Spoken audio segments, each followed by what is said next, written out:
Operation सिंदूर, उसके पहले पहलगाम की घटना और उसके बाद सीज फायर का अनाउंसमेंट, इन मुद्दों पर बात करने के लिए बुलाई गई है। पूरा देश पहलगाम की घटना के बाद, जिसमें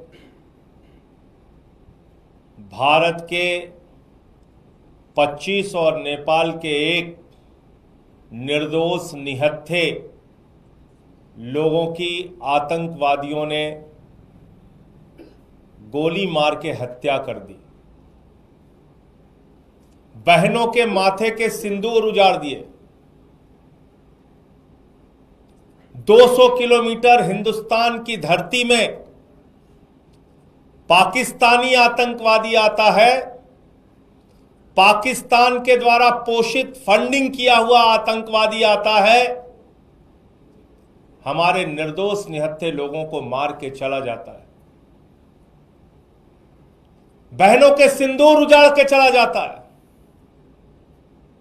और उस घटना से पूरे देश में आक्रोश और गुस्सा है। आज भी लोग भूल नहीं पाए हैं उसको। उसके बाद भारत की सरकार सर्वदलीय बैठक बुलाती है, पूरी घटना की जानकारी देती है और फिर ऑपरेशन सिंदूर की शुरुआत भारतीय सेना के द्वारा किया जाता है। भारत की सेना ने अपना गौरव, अपना पराक्रम, अपना शौर्य, अपनी बहादुरी का परिचय दिया। पाकिस्तान में घुस के 9 आतंकी ठिकानों को ध्वस्त कर दिया, बर्बाद कर दिया। हम सेना के शौर्य को नमन करते हैं, उनकी बहादुरी को नमन करते हैं। भारत की सेना ने आतंकवादियों और आतंकवाद का समर्थन करने वाले उनके सहयोगियों को 100 से अधिक संख्या में मारा। यह जानकारी सर्वदलीय बैठक में सरकार के द्वारा दी गई। 100 से ज्यादा आतंकवादियों को, और यह भी बताया कि 21 आतंकवादी ठिकाने हैं। और सरकार ने कहा ऑपरेशन सिंदूर जारी है। मतलब साफ है, वो 21 के 21 ठिकाने ध्वस्त होंगे। वो जो आतंकवादी पाकिस्तान से आके हमारी बहनों के मांगों के सिंदूर उजाड़ के गए, उन आतंकवादियों का नाश होगा, उनको मारा जाएगा, उनको पकड़ा जाएगा। क्योंकि ऑपरेशन सिंदूर तो शुरू उस वजह से हुआ कि पहलगाम में आतंकवादी आते हैं, वो निर्दोष लोगों को मार के चले गए। लेकिन जब भारतीय सेना इतनी बहादुरी का परिचय दे रही थी, पाकिस्तान को उनके घर में घुस के मार रही थी, हमारे जो तकनीक का विस्तार है वो इतना प्रबल था कि हमने पाकिस्तान की तरफ से होने वाले ड्रोन अटैक्स को विफल किया, हवा में विफल किया, उनके एयरबेस सिस्टम को नष्ट किया, उनके ड्रोन्स को नष्ट किया। जब पाकिस्तान के द्वारा गुरुद्वारे पे हमला हुआ, राजौरी में हमारे एडीसी राजकुमार थापा जी की मृत्यु हो गई, हवालदार दिनेश शर्मा शहीद हो गए, अली शेख जी शहीद हो गए, सब इंस्पेक्टर इम्तियाज शहीद हो गए, पवन कुमार जी शहीद हो गए, राजस्थान के हमारे लाल शहीद हो गए। हमारे सेना के जवान अपनी शहादत देकर पाकिस्तानियों के आतंकवाद का मुकाबला कर रहे थे, पाकिस्तानियों के सेना के हर हमले का मुकाबला कर रहे थे।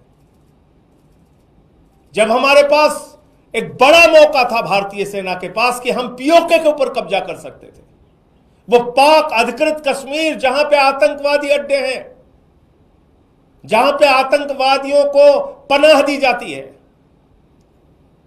क्योंकि हम सब जानते हैं दुनिया का सबसे बड़ा आतंकवादी देश पाकिस्तान है। वहां हाफिज सईद, वहां मसूद अजहर, वहां ओसामा बिन लादेन भी था। आतंकवादियों के बड़े बड़े अड्डे। और जब मसूद अजहर के परिवार के लोगों को निशाना बनाया गया तो सेना के अधिकारी उनके अंतिम संस्कार में शामिल होते हैं। पाकिस्तान के सेना के अधिकारी आतंकवादी के परिवार के मारे जाने पर उसके अंतिम संस्कार में शामिल होते हैं। और अमेरिका के द्वारा प्रतिबंधित आतंकवादी वहां पे दिखता है।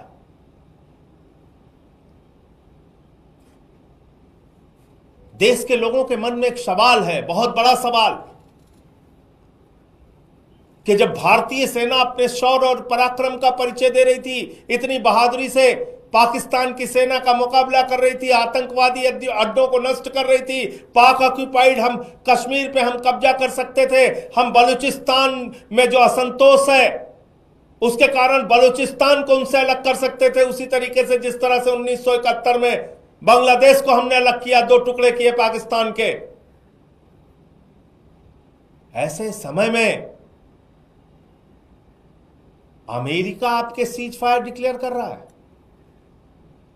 देश के लोगों के मन में सवाल है कि क्या यह 140 करोड़ हिंदुस्तानियों के स्वाभिमान और सम्मान के साथ खिलवाड़ नहीं? क्या यह भारत की संप्रभुता के साथ खिलवाड़ नहीं? क्या भारत जो दुनिया का सबसे बड़ा लोकतंत्र है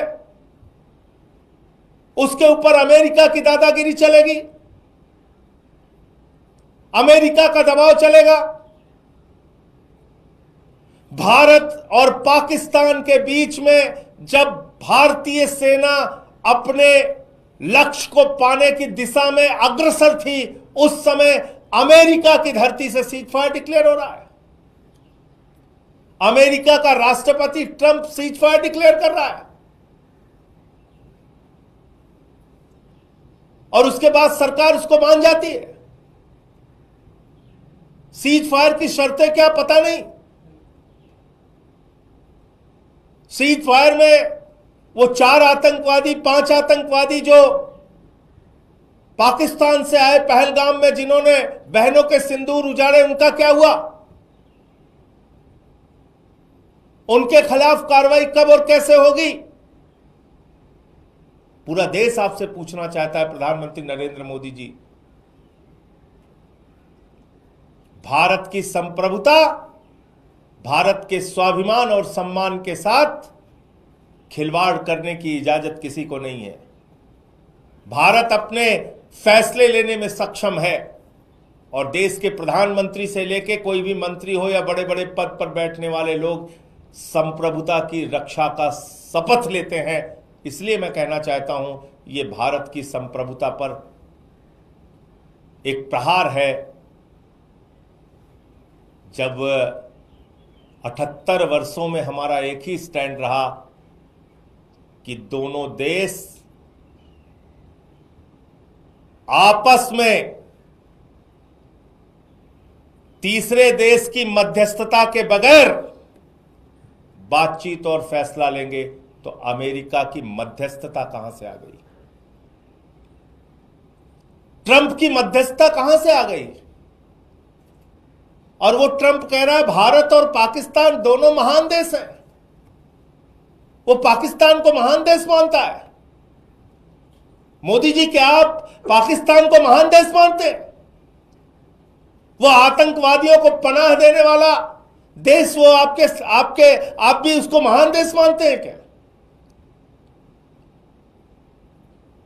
वो दोनों देशों को शक्तिशाली देश मानता है ट्रंप। आप पाकिस्तान जिनके यहां खाने के लिए मोहताज है, उनको आप शक्तिशाली देश मानते हैं।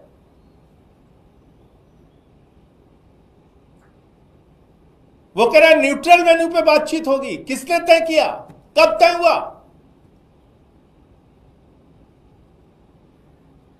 कहां यह फैसला हो गया? वो कह रहा है कश्मीर के मुद्दे पे भी बातचीत होगी। इसलिए ये पूरे देश के मन में गुस्सा है, नाराजगी है और लोगों के मन का सवाल है जिसको प्रधानमंत्री को सामने आके जवाब देना चाहिए। प्रधानमंत्री जी को इन विषयों पे, इन सवालों पर जवाब देना चाहिए। अमेरिका कौन होता है हमारे फैसले? वो कह रहा है दोनों देशों के बीच में व्यापारिक संबंध स्थापित करेंगे। जो गद्दार देश 3 घंटे तक सीज फायर का पालन नहीं कर सका, उस गद्दार देश से आप उम्मीद करते हैं आप वहां के साथ व्यापारिक संबंध स्थापित करेंगे अमेरिका के कहने पर?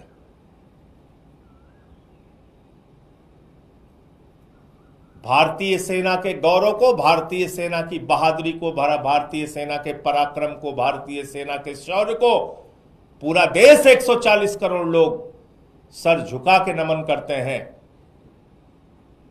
और जब हमारी सेना अपने लक्ष्य को प्राप्त करने के लिए पीओके हासिल करने की दिशा में, बलूचिस्तान को अलग थलग करने की दिशा में आगे बढ़ रही थी, उस समय अमेरिका के कहने पे, ट्रंप के कहने पे ये सीज फायर किन परिस्थितियों में और किस दबाव में हुआ, पूरे देश को इस बात की जानकारी प्रधानमंत्री नरेंद्र मोदी जी को देनी चाहिए।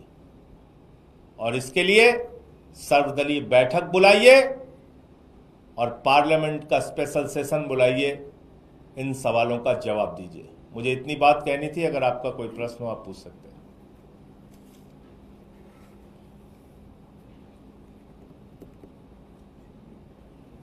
Thank you.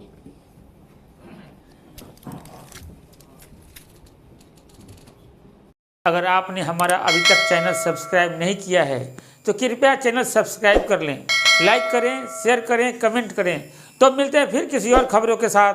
नमस्कार।